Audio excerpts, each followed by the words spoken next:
In the last episode, we got to meet and hear from Todd's assistant, Sarah, as well as Wendy, a woman that Todd was dating at the same time as Jill, and who also invested a substantial amount of money in Sanjara Wellness. You can imagine the shock and confusion by Jill when she got an earful from both of these women when they explained what Todd was really about. But she was tied in emotionally and financially. In this episode, we're going to introduce you to a woman by the name of Roxie. And while all of this was percolating in the background with Jill and these other women, Roxie's very best friend of 35 years began dating Todd Dean. I mean, he was a self-proclaimed playboy after all. She had been married for 19 years and divorced about 3 years ago. And was about 2 years divorced when she stumbled upon Todd Dean at a poker match in Nashville. She's very naive, so I'm super protective of her. He seemed like the perfect man, but Roxie wasn't having it, and the red flags were displaying themselves fast and furious. And she was just thought he was amazing. Too good to be true. That was her. Yeah, well, we all know that saying, and that's exactly what it sounded like. Exactly. Yeah. But she's not that person. You have to think of how we think and then think opposite, and that is how she thinks. She wasn't going to stand by and let her best friend get taken by this man. So she set out to uncover the real truth about Mr. Todd Dean and try her very, very best to protect her friend and maybe, just maybe, help her see the light. She gave me names, phone numbers, incidents. She told me everything about rape allegations and the assistant that used to work with him. And she gave me names and phone numbers. And I followed up on all of that. And that's how Jill and I came to be. Welcome to Ex-Wives Undercover. Liars, cheaters, and love cons. I'm Amber. And I'm Athena. First we told our story, and now we're sharing all of your craziest and most heart-wrenching stories of love gone wrong. Sometimes we laugh. And sometimes we cry. But more importantly, we stand together. All right, girl. You ready to do this? Let's do it. The views, information, or opinions expressed on our show by our guests are solely the views of those individuals involved and by no means represent absolute facts. Opinions expressed by the host and guests may change at any time. Our podcast and YouTube show may at times cover sensitive topics, including but not limited to suicide, abuse, violence. Listener and viewer discretion is advised. In October of 2022, just 1 year after first meeting Todd Dean, Jill, whom you heard from in episodes 1 and 2, received a message from a woman named Roxie. Now, at this point, she had learned so much about the man she had been dating from multiple women. But Roxie was different. She had never been affiliated with Todd Dean. She wasn't a love interest nor an investor in Sanjara Wellness. So why her involvement? Well, Todd's newest victim at this point in the story was Roxie's very best friend of 35 years, Kitt.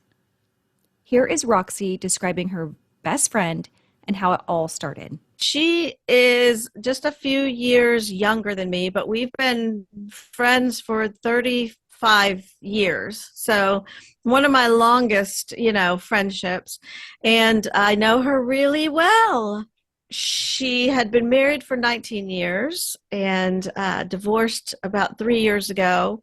And was about 2 years divorced when she stumbled upon Todd Dean at a poker match in Nashville.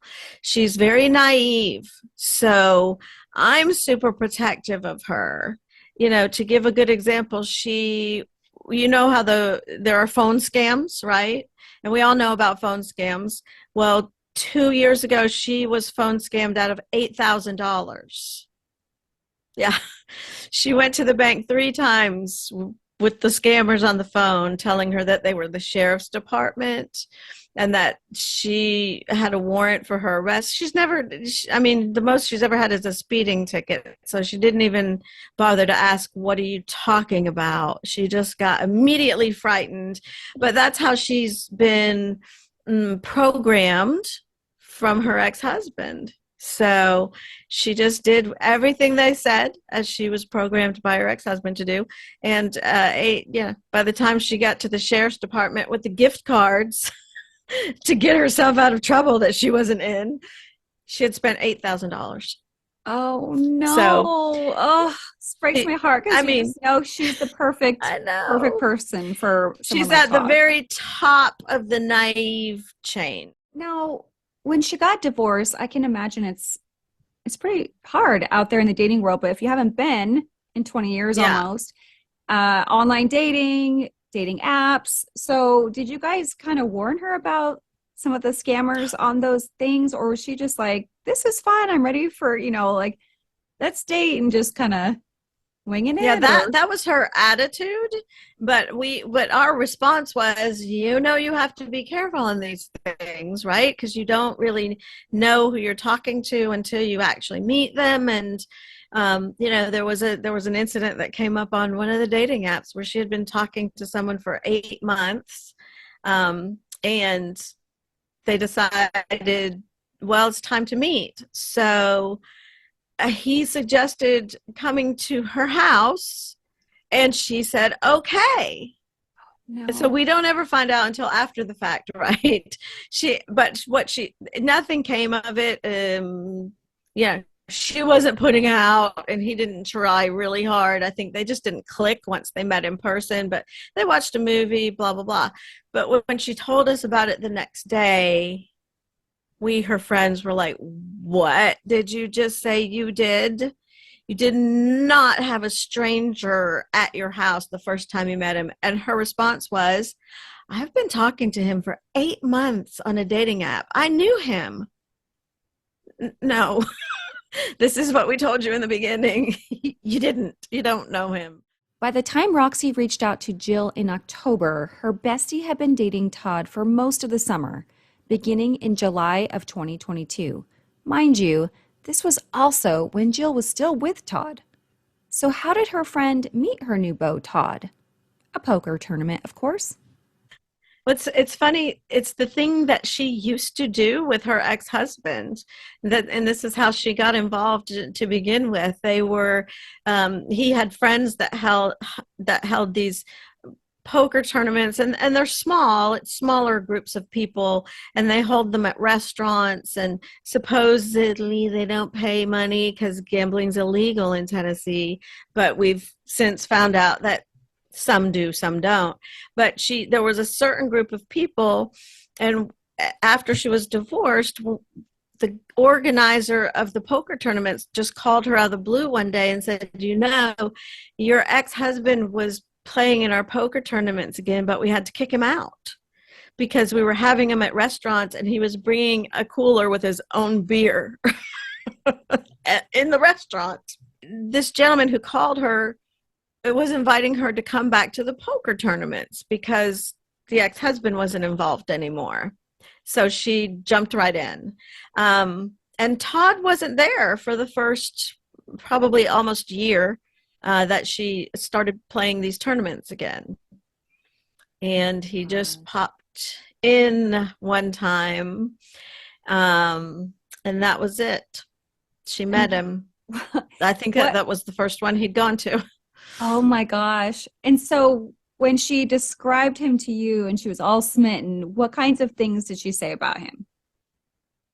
The very first thing, he's so tall, he's 6'4". And I said, well, he's a narcissist then. And I was joking, but not my ex-narcissist was also 6'4", blue eyes, Todd blue eyes, good, handsome, Todd handsome, what she said. So I was like, to myself, I was like, because my friend is attractive, but if there's this I think 3 at the time, 53-year-old, what she thought millionaire, super successful, handsome, dashing man, he's not going to pick her. And that's just the hard, honest truth. He's not going to pick her unless he's looking for something. So me and the other friend that was with us at the time just looked at each other and said, oops, be careful. But she was gushing. Yeah, he owned a condo in a building downtown Nashville. He owned a huge property in Kentucky, 70-something acres, that he was opening up a wellness center for women mainly, and that he was part of this angel investors network. And she was just thought he was amazing. Too good to be true. That was her. Yeah, well, we all know that saying, and that's exactly what it sounded like. Exactly. Yeah. But she's not that person. You have to think of how we think and then think opposite, and that is how she thinks. So she doesn't think too good to be true. She thinks, oh my God, this is so wonderful. Look at this guy. Like, he's amazing. And here he is talking to me and asking me out. He didn't ask her out at first.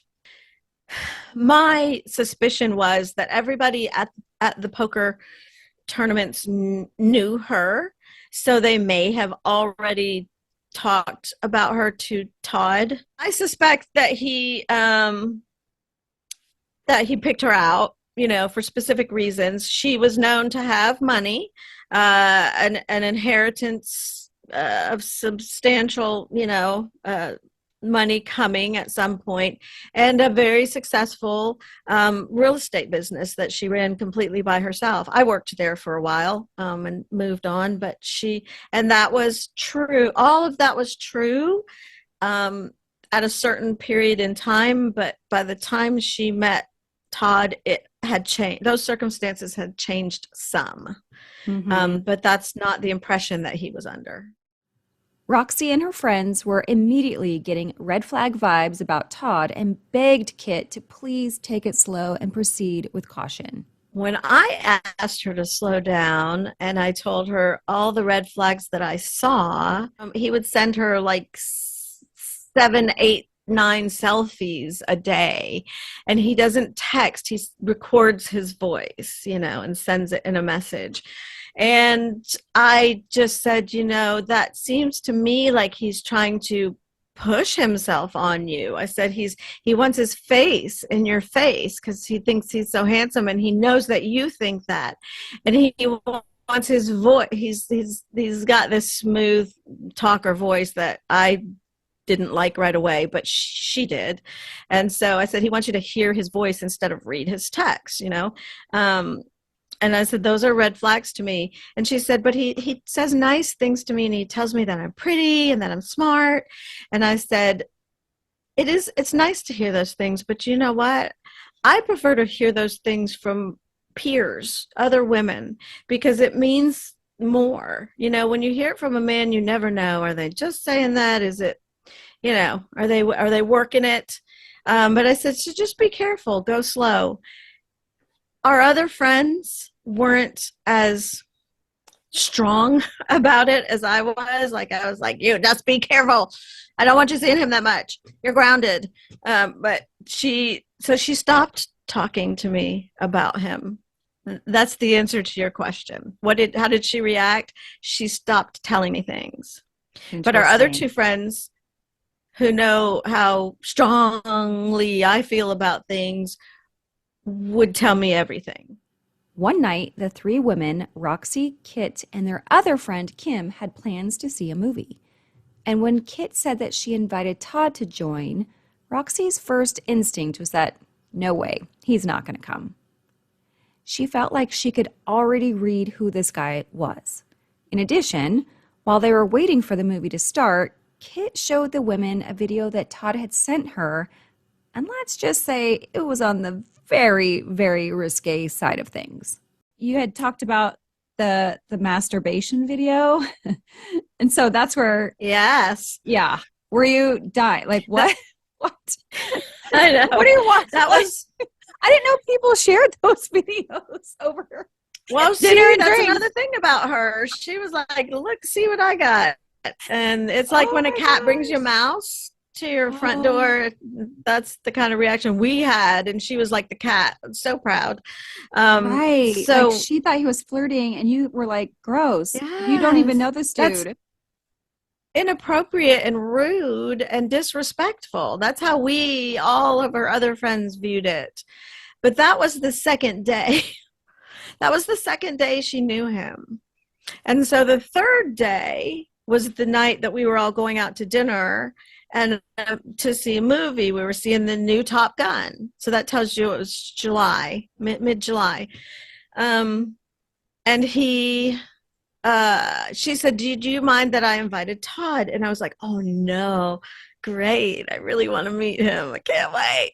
So I said, I'll give you my honest opinion in person. So I said, I don't think he's going to show up though. I said, if he's who I think he is, he will never want to meet your friends. No, she says, he's excited about it. He can't wait. So we're at dinner. It's about 5:30, 6 o'clock. And she texts him and he says he's still at the farm in Kentucky, which is about an hour and a half away from where we were. And that he's going to get cleaned up and just meet us at the movies. So he's already missed dinner already. So I said, he's not going to come. He's not going to come to the movie. She said, no, he said, save him a seat. He will be there. So we go to the movie. We sit down. She saves him a seat. He texts her right as the pre, movie stuff advertisements ended. It was about to start and said, I'm not going to make it. I got caught up on the farm. It got late. I don't have time to clean up and make it to the movie now. I'm sorry. And then it never had an opportunity for him, to come meet us all. Already in day 3, I think I know what kind of person he is. She's not going to have it though. She believes that he was really, tied up and didn't have time to shower and get there in time. When you're smitten with someone, Yeah. I've done it. You just kind of, I'll give them a few more excuses, or a Same little here. bit, get a few more chances. It's really new. And, you're kind of rationalizing to yourself that, he's going to pull it together. I did it. So I know exactly who I was up against. I was up against my ex and myself with my ex. Like I just knew that she thought this guy already hung the moon and it was going to be work to try and convince her otherwise. Do you think because Todd presented himself as so successful that she felt like an equal, like he was, an equal or even above? So someone could take care of her. Someone could, not that she needed someone to take care of her, but it's kind of nice to be that manly man that you hear of that, is at least, not, she doesn't have to support anyone else or anything like that. That's a perfect point because that's exactly her marriage was her getting up and working her ass off every single day. And the husband would lie in bed till 2:30, 3 o'clock, get up, fuss at her about something, and then go to a cigar bar and, shoot the shit with the guys till 1 or 2 a.m., come home, go to bed. And that was literally their routine. So, yeah, I think Todd to her looked like a real catch. If he was, everything he said he was. He would be. Successful, wealthy man, handsome, because her ex was not anything to look at. So, yeah, for her, this was somebody to idolize, truly. She wanted to believe that he was everything. That was enough for Roxie. She was on a mission to find out who this guy really was. So she immediately ordered a background check on Mr. Todd Dean, and you'll never guess what she found out. I did one of those just, paid whatever you subscribe to a Intellius or whatever background check. And I found issues. I found the first thing that I was alerted to was a lot of evictions. I didn't know that he had lived in Seattle for a long time, but I saw that there were so many evictions. And how did I get his information to even do a background check? Well, I paid attention when she said it was his birthday and how old he was. Nice. Because that was at the end of July. I wrote it down. I made so a note. good. I actually did make a note in my phone.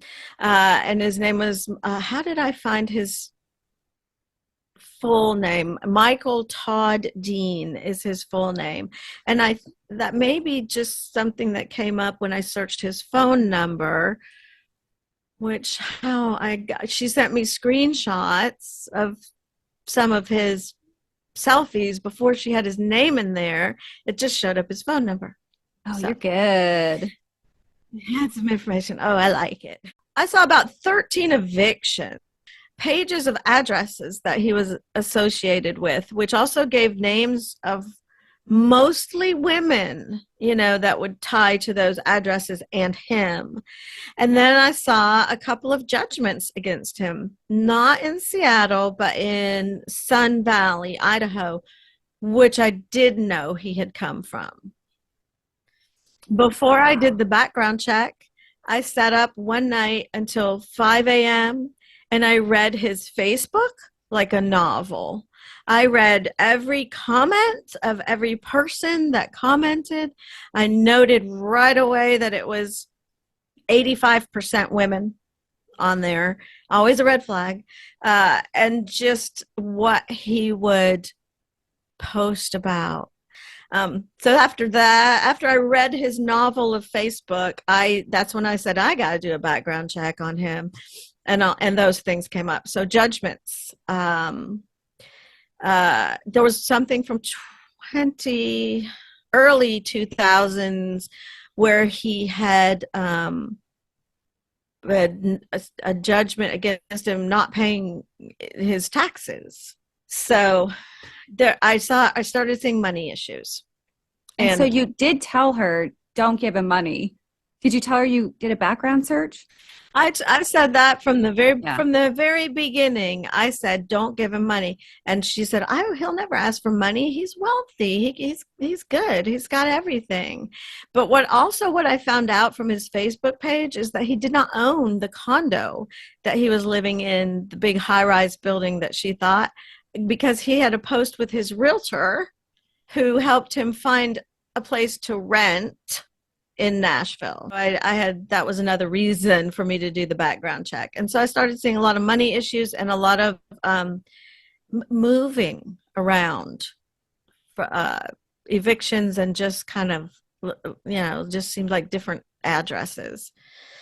So those were two red flags. Yeah. So it was at this point then she just really kind of stopped telling you about him. So then you and the other girlfriends would talk amongst yourself, and you did have one of them that was her assistant. Is that right? Where she could kind of see what was going on and would keep you guys in the loop. Yes. I love that. She confided in our one friend, Kim, because they travel together.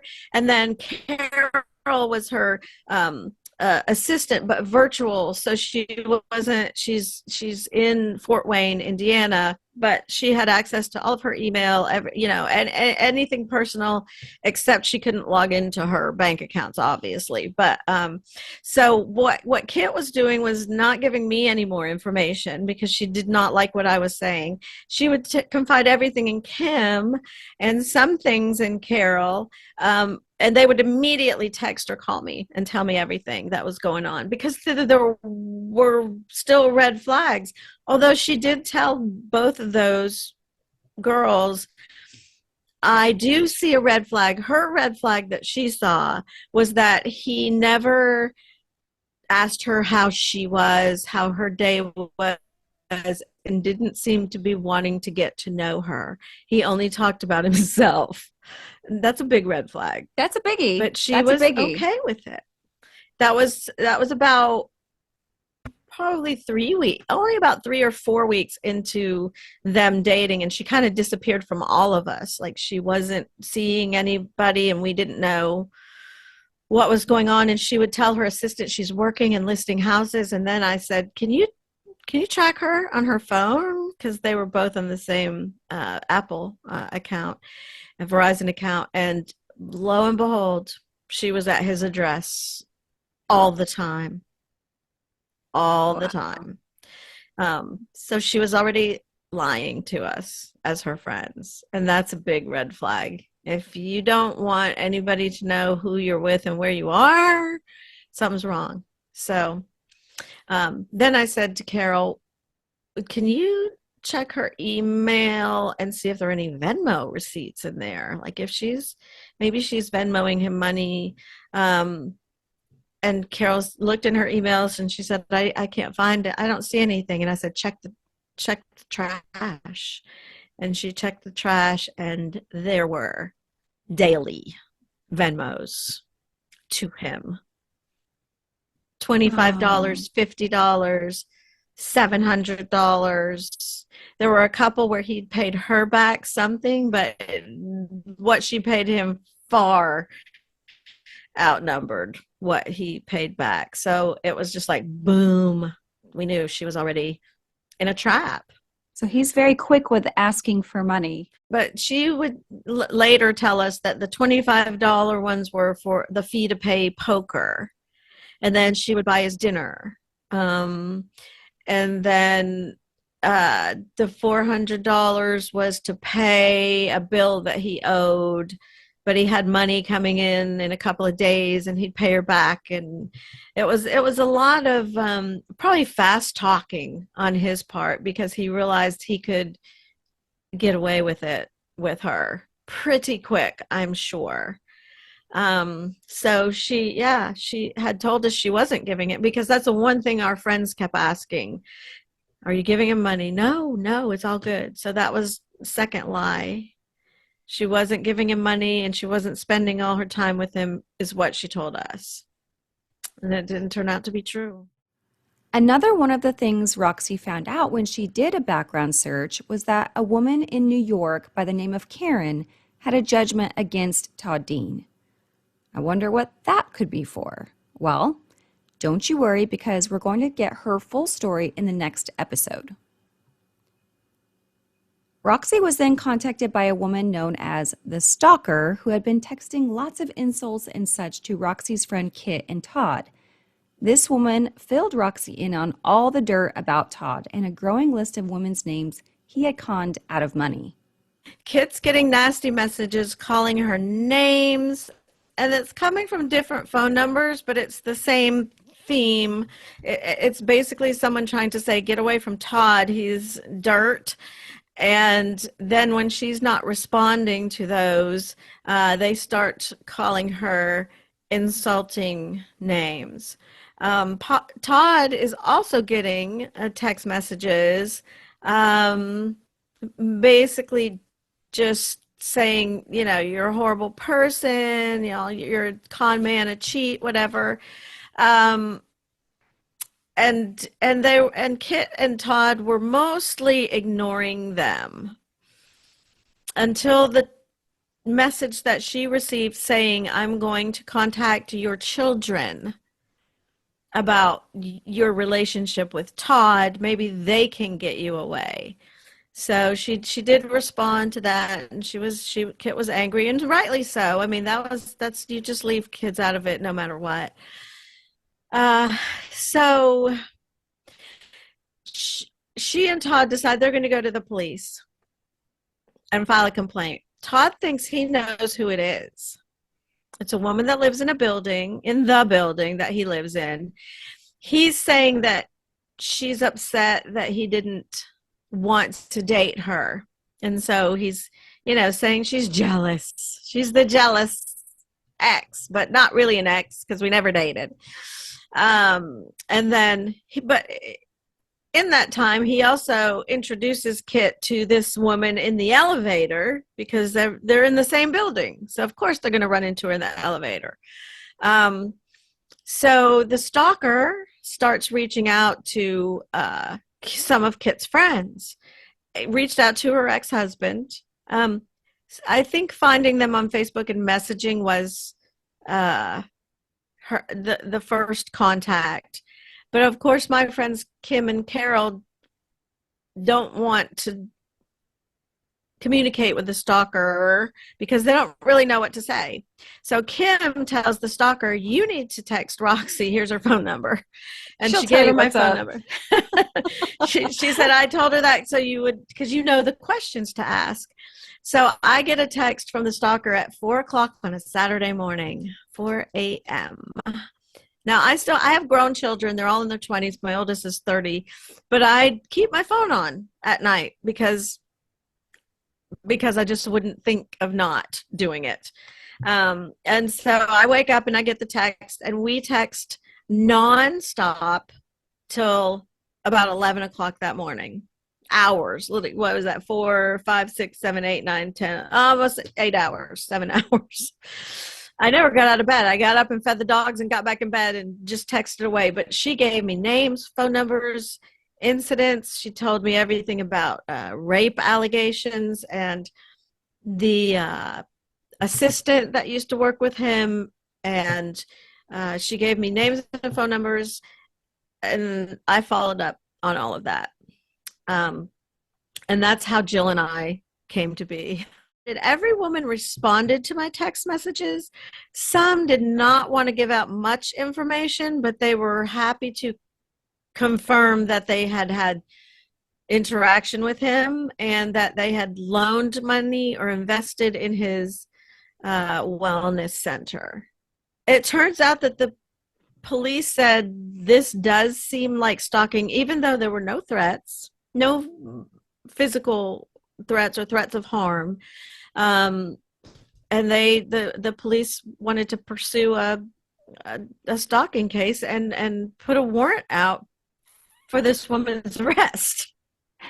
Oh my God, wait. Okay, so I'm dying. So you just sat on the phone for 7-8 hours with this lady.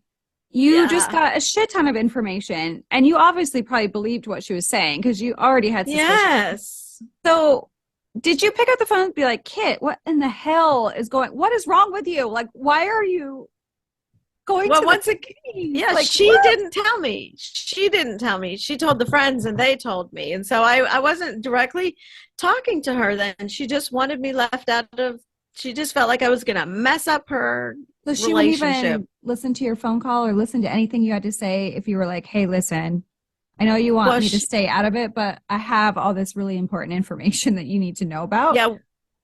She had all the information by that time too, because I had told Kim and Carol, and then I said, I think you need to tell Kitt. And you can tell her. I looked it up. I did a paid background search.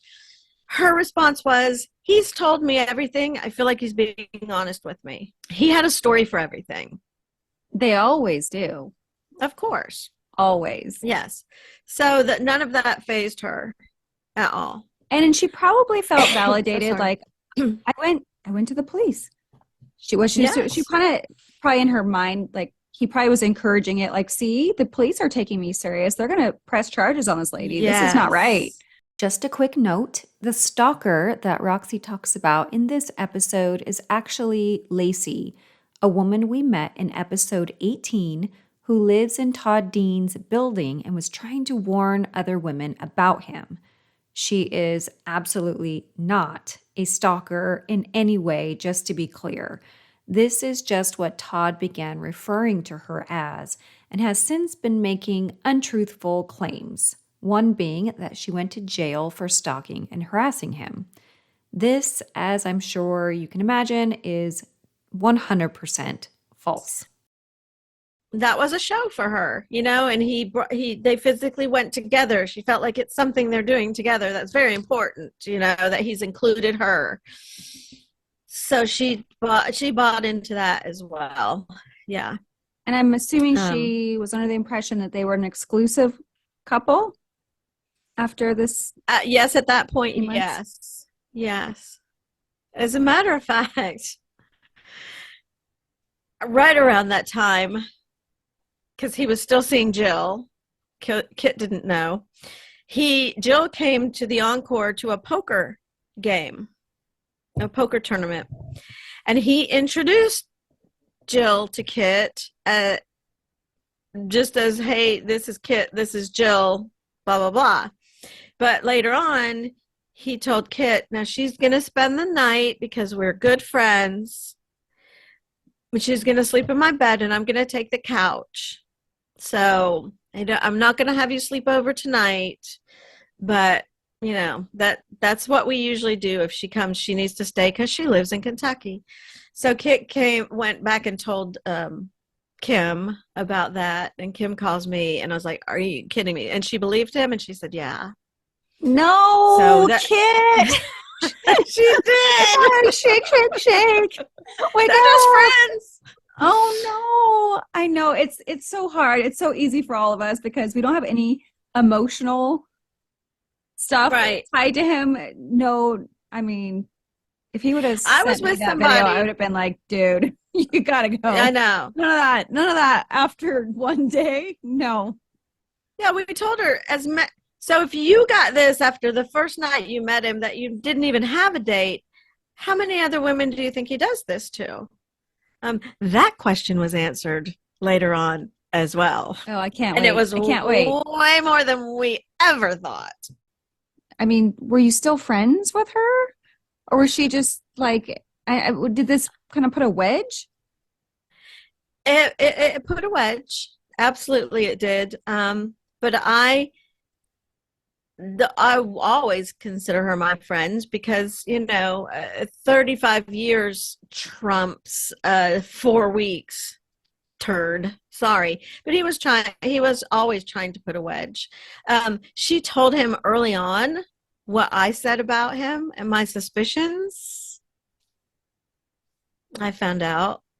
And he said, your friends are trying to control you and they don't have any boundaries. So he proceeded to teach her how to have boundaries with her friends, not with him, but with her friends. Of all the women Roxie contacted, Jill, though, was the key. She and Roxie bonded almost immediately. As you were kind of going down the list, trying to you could probably write a novel with all the information you were gathering after all of this. What was that first conversation like with Jill? It was a text message, and I just said, hi, Jill. I know you don't know me, but my friend Kitt is dating someone that you have dated and may still be dating. His name is Todd. I don't think he's a good person, and I would really love some information to convince my friend to get away from him. And that's how it all started. So I started educating Jill on narcissism and what a narcissist does and who they are, because if I'd known that with my 10-year relationship, I'd have been out in year 2 probably, or 3, maybe 5, but I would have gotten out if I'd known about that. So she was receptive, and she was ready to get away from him, but she didn't know how, because you know how they are and what they do. They pull you back. They hoover you, and she was being hoovered a lot. But she was, in her heart and in her soul, she wanted to be out of it. She just didn't know how. And I said, one of the things that narcissists do is they give you that good morning text, and it gets you high in the morning, and they said then they text you throughout the day, and it's constant communication. And I said, I'm going to do that. I'm going to do that for you. I'm going to take his place. I'm going to text you in the morning. I'm going to text you later on in the day, see how your day's going. We're going to talk at night. And I could see that as being a way to get over those withdrawals. Because I know, I've been there. I know. And it is a withdrawal when all of a sudden they stop texting you, or you're not in contact with them anymore, and you wonder, what are they doing and who are they with? And so it takes your mind off of it, but it also feeds you because you're still getting communication, and not just left all by yourself in a heap like most narcissists will do. So Jill was a lot of back and forth in the beginning. She was, and there was a lot of things that Jill was doing that she didn't share with me because she didn't know me and she didn't trust me. And I absolutely understand that. But then she started playing on the right team. So she was still in it, but giving a lot of good information. And we started getting deeper and digging deeper. And it's become a whole thing. But there was something about the two of you, because when I met Jill, she was just on fire. Like, I need to expose him for what he is. But you two seem to be driving this. Was there something that, some people are like, not my business, don't want to get involved with that, and like, you're on your own or whatever. Was there something personal that you were just like, I can't let someone like this, be out there destroying people's lives? Like, was there some kind of an inner drive, or I don't know, because you guys kind of led that charge. Like, I actually saw her on that Facebook dating group when she posted him, and I was like, girl, we got to talk, because I was listening. I was like 700 and some messages. I was dying going, oh my God. Oh, yes. This is so bad. This is so bad. And she was like, oh, I'm on it. Like, let's do this. But, a lot of people are just kind of like, too much. I don't want to, True. She was coming from certainly more of an emotional, aspect of, I can't believe I was with him and he was doing all these things behind my back and I didn't even know. And now, I can't believe he's done this to me, but also these other women. And that's kind of where her light bulb came on. Mine was, motherfucker, you are an absolute piece of shit. Like, I can't stand seeing wrong done. And that I don't get into everybody's lives, but this felt very personal to me because it was my best friend. She was totally fooled by him. And while she was thinking they were exclusive for a while, then she did accept that they were only going to be friends because he put her in the friend zone. But she hung in there because she was so hoping that it would come back to the relationship again. And I just knew that was never going to happen for her. And of course, by that time, we found out that she had given a substantial amount of money as well. It was past the $225 and $400. It was $25,000 on top of all that. Oh my gosh. Yeah. So I was on a mission. I wanted her to get her money back, and I hoped that we could do that. And then when I found out the same thing happened to Jill, I was like, no, he can't get away with this. And then the more we dug and the more women that we found that went through the same thing, it was just we're not stopping. We're not stopping until we either get the word out that he runs out of, bank accounts to rob while he's in our area. But hopefully, because we're on all the, girl, are we dating sites in Miami and South Carolina, and you name it, all over the West Coast, because we want the word out about him. No, just hopefully, women will I've seen that face before. I've had several women message me from Facebook just by seeing my review on his website of his wellness center. So I personally have stopped, I know 3 women, Jill, countless, I don't know, 5, 6, 7, 8, from giving him substantial amounts of money. It's scary. It's not just, oh, boo-hoo, he cheated and he's a womanizer. He is destroying people's financial well-being, their emotional well-being. It's kind of like hitting all the points of abuse. But no, I still have women reaching out to me. This weekend, I had a woman reach out to me on Facebook who was his friend, only ever friends for years, until she started hearing these things that we've been, sharing. And she, for some reason, messaged me over the weekend and said, I have some things to say if you're interested. And I stopped whatever I was doing and I was like, yes, let's. And so I've got tons of texts. But for me, the most important thing about her is that she was only ever a friend. And she says a lot of things that I've been trying to tell Kitt, because Kitt thinks she's special. Kitt says, he just treats me different. He feels differently about me. We really have. And this woman said the same thing. Same thing. And he took money from her. And he even counseled her through her boyfriend's suicide. He counseled her. And she said, he just makes me sick. And he's still reaching out to her. Last week, he sent her a text. Can we talk? Multi-states. Yes. It's wild. It's West Coast. It's, Idaho, Utah. Now we're in Kentucky and Tennessee, but he's finding women on dating sites that were in Mississippi. I mean, he had one that was going to give him $38,000 until she read the reviews on Facebook about Sanjera Wellness and decided she needed to look into things. And yeah, I mean, he literally can talk women into investing in his wellness center without ever even meeting them. It's very scary. It is. And just so everybody knows, he lives off this money. There's no wellness center that's ever opened since he said it was starting in 2017, I think. Still nothing. Not going to happen.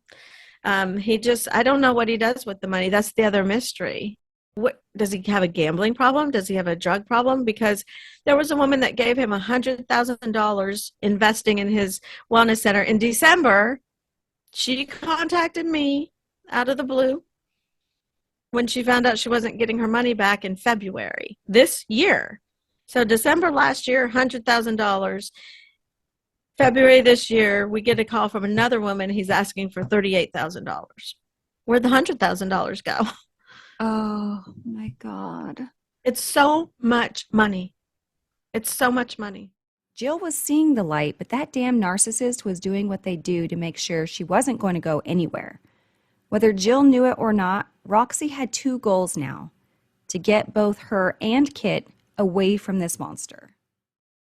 And once again, if you like what you're hearing, please leave us a 5-star review and make sure to join our private Facebook group for even more juicy info. You can also find us on TikTok, Instagram, YouTube, and Twitter. And of course, you can always visit our site at www.exwivesundercover.com.